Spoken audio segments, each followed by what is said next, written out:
네, 머니인사이트입니다. 증시를 분석하는 데 있어서는 외환시장, 금리, 채권시장도 같이 종합적으로 봐야 되고 그것은 비단 국내뿐만이 아니라 글로벌 시장까지도 연결시켜서 봐야 되는 그 상황이 있죠. 오늘 머니인사이트 대한금융경제연구소의 정명수 부소장과 함께 이야기를 나눠보도록 하겠습니다. 안녕하십니까? 안녕하십니까? 네, 자, 일단은 최근에 일련의 동향들을 보면은 대외적으로는 유로존 악재가 아직까지도 존재해 있고, 키프로스 이야기 또 나왔죠. 여기에 이제 안전자산으로 대변되는 달러화가 또 강세를 나타내고 있습니다. 그동안은 이 양적 완화라든지 유동성 랠리 이런 표현들이 들어지면서 달러 약세, 주가 상승 이런 공식이었는데요. 최근에는 달러 강세에 미국 증시는 강한데 나머지 증시들은 조금 혼조 양상을 보여주고 있습니다. 이 외환시장을 보면 이 달러화가 강세를 나타내는 중요한 이유, 물론 키프로스 때문에 유로화가 약세고 일본의 엔화마저 약세니까 달러 인덱스는 또 올라오고 있죠. 지난해 6월 수준인 84포인트에 근접하고 있는 걸로 알고 있는데요. 달러화 강세 과연 어떻게 보고 계십니까? 지금 달러 강세를 한마디로 말씀드리면 달러 천국이다 이렇게 얘기할 수도 있을 것 같습니다. 왜냐하면 작년 9월 이후에 그 달러 추이가 굉장히 강하거든요. 거침없이 올라가고 있고, 이런 얘기는 글로벌 투자 자금이 미국 시장으로 계속 몰려간다 이런 의미가 되겠습니다. 이제 말씀하신 대로 이제 그런 달러 강세 현상이 나타나는 표출되는 게 미국 주식 시장의 강세라든가 이런 건데, 연준의 이제 벤 버냉키 의장이 노리는 것도 바로 그런 부분이고요. 양적 완화를 통해서 달러를 많이 이렇게 살포하고 있지만 달러 가치가 거꾸로 올라가는 그런 건데, 이게 이제 어떤 타협 없이 계속해서 양적 완화를 주장하니까 미국 경제가 이제 살아날 것이다 이런 기대가 생기고, 그러니까 해외 투자자들은 미국에 투자해야겠다 이런 생각을 들게 만드는 거죠. 이게 이제 그 버냉키 의장이 노리는 양적 완화의 어떤 효과들인 거죠. 지금 달러가 어느 정도 강세인가 이런 걸 좀 보시면은 월스트리트저널이 발표하는 이제 달러 인덱스가 지난해 9월 이후에 고공행진을 계속하고 있습니다. 달러 인덱스를 보면은 9월에 이제 69선을 바닥으로 해서 74선까지 쭉 올라가고 있고요. 이 인덱스 자체는 이제 유로라든지 엔, 파운드를 풀로 만들어가지고, 7개 나라의 통화를 달러하고 비교를 하는 건데요. 양적 완화가 본격화된, 그러니까 QE3 혹은 QE3.5 이런 것이 이제 본격화된 이후에 이런 나라들도 비슷하게 양적 완화 정책을 썼단 말이죠. 그런데 이제 달러 가치는 계속 상승하고 있는 건데, 나름 이유가 있는 것이, 엔화는 당시에 이제 아베노믹스 이런 것 때문에 엔화를 막 살포하고 있는 상황이었고, 유럽은 정치적으로 굉장히 불안정한 그런 상황이 계속됐었던 거고요. 미국도 연말에 대선이 있고 재정절벽 문제라든지 이런 것들이 이슈가 됐지만은 곧바로 이제 해결이 되면서 재상승을 하고, 영국은 경제 지표가 너무나 나쁜 상태였고, 이런 것들이 달러 강세 기조의 배경이 되고 그런 걸 정당화해주는 그런 어떤 주변적인 여건들이 됐던 거죠. 네. 자, 이 달러화의 강세는 여러 가지 이면으로 생각을 해볼 수가 있겠는데, 국제 원자재 상품 시장에서는 사실 달러로 치환되는 유가라든지 곡물이라든지 달러가 강세되면은 사실 이 원자재 가격은 상대적으로 낮아지는 게 현실인데, 사실 양적 완화를 추구했던 부분은 미국이나 일본이나 여러 나라들 선진국들이 글로벌 인플레이션을 원하는 거 아니겠습니까? 자산 가격의 상승인데, 사실 달러화의 강세는 이런 정책과는 조금 상충되는 현상이란 말이죠. 그렇다면 이런 달러화의 강세 어떤 식으로 다시 한번 해석을 해봐야 될까요? 미국 경제가 체질이 개선되는 것은 알겠는데요. 네. 이제 달러를 이렇게 살포하면서도 미국 경제가 이제 살아나고 있는, 최근에 나오는 미국 경제 지표들은 다 좋거든요. 오늘 어저께 발표된 주택 지표 같은 경우가 대표적인데, 2008년으로 일단 좀 돌아가 봐서 생각을 해보시면, 미국이 이제 리만 사태에 직격탄을 맞았단 말이죠.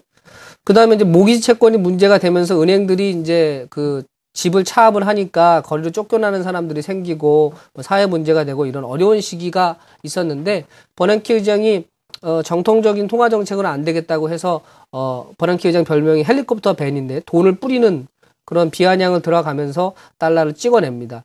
이게 이제 동시에 그러면서 디레버리징이라고 하는 부채를 줄이는 그런 구조조정을 단행하고, 흥청망청 소비만 하던 미국 소비자들도 돈을 저축하기 시작하고 이렇게 되죠. 상대적으로 그런 시기를 거쳐올 때 우리나라는 어땠느냐를 좀 보면은, 우리나라도 부동산 문제가 좀 심각했고 건설사들이 부도로 넘어가고 이런 일들이 있었지만 가계부채는 계속해서 증가했단 말이죠. 이게 무슨 뜻이냐면은 미국의 경제 체질은 이제 탄탄하게 단련이 되고 있던 상황이고 네. 상대적으로 중국 경기 뭐 이런 거에 기댔던 이머징 마켓 국가들은 물론 고통이 없었던 건 아니지만 구조조정에 대해서는 얼마나 피땀을 흘렸느냐 이런 부분을 고민을 해보게 만드는 거죠. 이렇게 되니까 지금 달러를 그렇게 찍어내고 있는데도 투자 자금이 미국 시장으로만 몰려가는 거고 양적 완화를 하고 있는데도 달러가 강한 이유가 된 거고 경기 지표 자체가 좋으면 이머징 마켓이 주목을 받고 뭐 이렇게 돼야 되는데 미국 지표가 너무 좋아요. 다른 나라들에 비해서도. 그러니까 다른 선진국들에 비해서도 좋고 하니까 돈이 미국 쪽으로만 몰려가는 거고 우리 시장이 이제 디커플링 얘기가 너무 많이 나오고 있는데 여기서 벗어나지 못하는 이유도 일부분 설명이 되는 겁니다. 네.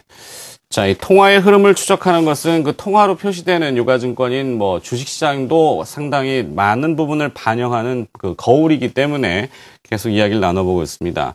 사실 그 앞서 제가 모두에 우리나라는 선진국일까요? 아니면은 이머징 국가, 개발도상국에 속해 있을까요? 이런 말씀을 화두를 던졌는데 사실 통화 정책을 보면은 일본의 엔화 약세 정책에 동조해서 원화도 약세 드라이브를 걸고 있지만 실제 아시아 통화 중에서는 또 나눠지지 않습니까? 태국의 바트화는 요즘에 초강세고 말레이 링깃화는 또 초약세고 아주 이 뭐 그 방향성도 없고 혼조인데 이 달러 강세가 과연 앞으로 어떻게 진행이 되느냐 여부가 상당히 중요할 것 같습니다. 오늘 저녁에 슈퍼 수요일이라고 하는 FOMC가 또 열리지 않습니까? 양적 완화를 다시 한번 재확인할까요? 그럴 겁니다. 양적 완화 정책에 대해서 버냉키 의장이 여러 차례 의회 증언에서 그것이 필요한 부분을 역설을 했고 그게 효과를 보고 있다는 것이 지금 증명이 되고 있거든요. 그리고 이제 미국 랠리를 이끈 그 요소 중에 하나가 미국 기업들이 이제 자사주를 매입하는 그런 부분인데 미국 기업들이 해외에 예치해둔 자금들이 굉장히 많고 이걸 자사주를 사용하는데 매입하는데 사용하고 있다는 건 이제 알려진 사실인데 그게 한 1조 달러 정도가 넘어요. 그러니까 이런 돈들이 외국에 있다가 미국 시장으로 오면서 달러로 환전이 되니까 달러 강세가 강해지는 거고 이런 돈의 힘으로 밀려 올라갔던 주가가 지금은 그런 기업들의 어떤 실적이 개선된 부분이 펀더멘탈적으로도 용인을 받고 있단 말이죠. 최근에 그 앨런 그리스펀 전 연준리 의장이 이제 인터뷰를 하면서도 자기가 재임 기간에 있었던 그 비이성적 과열 그런 거하고 비교해 보면 지금 주식시장은 과매수 상태라고 하기 어렵다 이런 말을 했으니까요. 어떤 펀더멘탈에 대한 부분도 주식시장을 받치고 있는 거죠. 그러니까 달러 강세에 그 달러에 대한 대체제로 인식되고 있던 금의 약세라든지 이런 것도 재확인이 되는 거고, 달러에 투자하면 좋겠다. 이런 부분이 재확인이 되니까 주식도 튼튼해지고, 나아가서 채권, 또 부동산, 이런 쪽으로도 자금이 들어가는 그런 선순환이 나타나는 거고요. 지난달 이제 발표된 미국 국채 그 투자 동향을 보면은 중국 중앙은행이 채권을 굉장히 많이 샀단 말이죠. 네. 이런 부분들이 이제 고민해 봐야 되는 거예요. 돈이 지금 어디로 흘러가고 있는가 이런 걸 고민하게 되는 거고 정리하면은 달러 강세는 당분간 지속될 가능성이 높고요. 미국 주식시장도 그걸 바탕으로 탄탄한 지지 기반을 갖고 있다. 이렇게 보시면 될 것 같습니다. 네. 자, 이 달러화와 미국 증시는 그렇다 치더라도 우리가 그 학문적인 내용은 아닙니다만 미국 최대의 수출 품목은 달러라는 이야기를 많이 하지 않습니까? 자, 이 달러가 어느 쪽으로 가느냐, 그리고 또 그 값어치에 따라서 전 세계 금융시장이 결정되기 때문에 달러를 한번 이야기해 봤고요. 우리나라한테 이제 적용을 시켜보자면은 달러화 강세는 원화 약세, 그래서 환율은 상승하게 되는데 환율 상승이 주가에 과연 도움이 되느냐?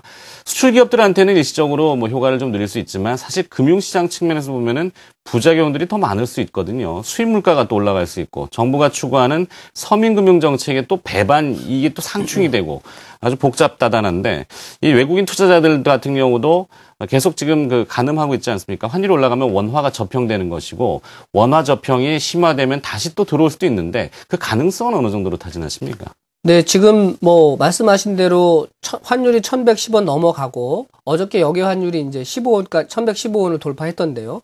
이렇게 되면은 이제 조금 원화가 싸졌으니까 그런 조금 더 이후에 강해질 걸 보고 이제 자금이 들어오는 그런 것도 있을 수 있는데요.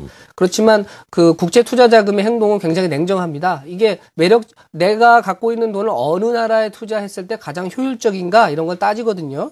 그러니까 우리나라가 이제 커플링 이런 말을 쓰기 전에 스스로 좀 고민해봐야 될 것이 우리 시장이 지금 외국인 투자자들한테 얼마나 매력적인 부분이 있느냐 이걸 따져봐야 됩니다. 거시경제적인 측면에서 보면은 우리나라의 어떤 그 장점들이 외국인들한테 잘 드러나지 않는단 말이죠. 엔저가 한참 화두일 때는 이제 일본 기업이 밀려가지고 우리나라 기업 실적이 좋지 않을 거다 이런 우려가 있었고 지금은 이제 환율이 상승하면서 그런 것들은 좀 우려가 좀 많이 줄어든 것 같긴 한데 수출 지표상으로 보면은 뭐 엔저에 대한 공포가 있음에도 불구하고 괜찮았단 말이죠.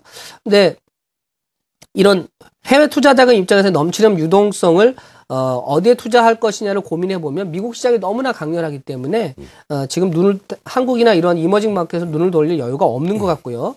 우리나라 이제 정책적인 부분에서도 좀 짚어봐야 될 것이 일본처럼 뭐 중앙은행이라든지 경제부처들이 한 목소리로 엔화 약세를 외치고 이렇게 시장에 강력한 메시지를 전달하고 하지 않습니까? 네. 이런 게 이제 새 정부 들어서 뭔가 좀 분위기를 만들어줘야 되는데 이제서야 겨우 뭐 10조 원 규모의 추경을 만든다 이런 뉴스가 나오고 있는데 아직도 경제금융 관련 뭐 장관들이 그 인선이 마무리되지 않았고 또 얼마 전에 지난주에 있었던 한국은행의 경우에도 금통위에서 어떤 새 정부의 정책 기조하고는 조금 핀트가 맞지 않는 얘기들을 많이 하셨단 말이죠. 또 국제금융 현실이라든지 국내의 어떤 여러 가지 현실들과 괴리된 얘기들이 나오니까 좀 뭔가 이렇게 새롭게 출발하고 뭔가 스타트가 제대로 되지 않았다라는 느낌이 든단 말이죠. 일본처럼 이렇게 치고 나가지는 못하더라도 네. 적어도 이웃 나라들하고 비슷한 정도의 양적 완화, 어떤 부양적인 조치들이 좀 나와줘서 이런 모멘텀을 가지고 정책 쪽에서 이제 밀어주면은 또 대외 여건이 이제 안정되는 거하고 맞춰져 가지고 자금 흐름 측면에서는 수급에 좀 우호적인 방향으로 흘러가야 되지 않나 이런 생각을 해봅니다. 네. 지난주에도 우리 그 정명수 부소장하고 이야기했을 때 금통위의 금리 결정에 사실 금리 인하를 조금 시장에서는 많이 이야기를 했었는데 또 실기 얘기가 나오고 있습니다.